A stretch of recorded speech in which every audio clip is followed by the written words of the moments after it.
आखिर हिंदू इतना बटा हुआ क्यों रहता है? क्या कभी हमने अपने से ये सवाल किया है? हमारे जितने भी बुद्धिजीवी समाज में रहने वाले लोग हैं, कभी अपना दिमाग लगाएं और सोचें कि हिंदू समाज क्यों बटा हुआ है? क्या ये सदियों से होता आया है कि हिंदू समाज हमेशा से बटा रहा है? इसका कारण क्या है? इसका सिर्फ एक कारण है, समाज में वैमनस्यता। सनातनी होकर के कोई सनातन के बारे में सोचना नहीं चाहता। हिंदुओं को जातियों में बांटा गया है और ये जातियाँ कोई भगवान ने नहीं बनाई, ये जातियाँ हम इंसानों ने बनाई। किसी को छोटा, किसी को नीचा, किसी को ऊंचा, ऐसा करके समाज में दो फाड़ कर दिया।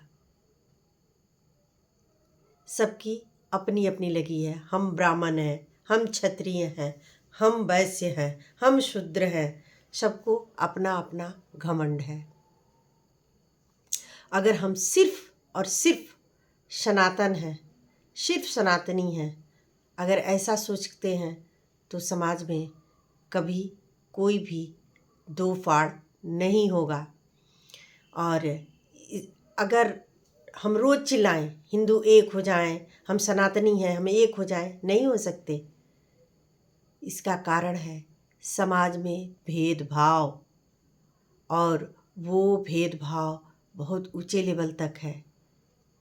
ऐसे तो कहा जाता है कि बेटियों का कोई धर्म नहीं होता, लेकिन वही बेटी अगर हिंदुओं में ही किसी दूसरे कास्ट में अपनी शादी कर लेती है, तब उसका कास्ट चला आता है और सनातनी होना बहुत दूर चला जाता है।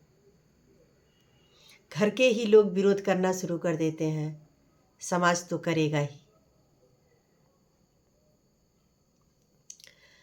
और कथावाचक लोग ये भय दिखाते हैं कि अपने बच्चों का शादी आप अपने कास्ट में करें, क्योंकि कन्या से जो संतान, दूसरे कास्ट की जो कन्या आएगी और उससे जो संतान पैदा होगी वो बड़ संकर संतान कहलाएगी। ऐसा क्यों भाई? क्या वो विदेशी है? इसी धरती की, इसी मिट्टी की और उसी ईश्वर की बनाई हुई क्रिया है, तो फिर उससे बड़ संकर संतान कैसे हो सकती है? मुझे आज तक इसका सही जवाब नहीं मिला। अगर दूसरा धर्म संप्रदाय की लड़की हो तो बात समझ में भी आती है। हिंदुओं में ही सनातनी होकर ही अगर वो दूसरे कास्ट में कर लेती है तो उससे बड़ संकर संतान कहाँ से हो जाएगी और उसके पूर्वज मुक्ति क्यों नहीं पाएंगे? इसका जवाब आज तक मुझे कोई भी कथावाचक सही नहीं दे पाया है। समाज क्यों नहीं बटेगा, क्यों नहीं दूर हटेगा? क्योंकि आपने क्षत्रिय बना रखा है, ब्राह्मण बना रखा है, वैश्य बना रखा है, शूद्र बना रखा है। अगर हम भी एक स्वर में सिर्फ और सिर्फ सनातनी समझे, हमारे बच्चे अपने विवेक से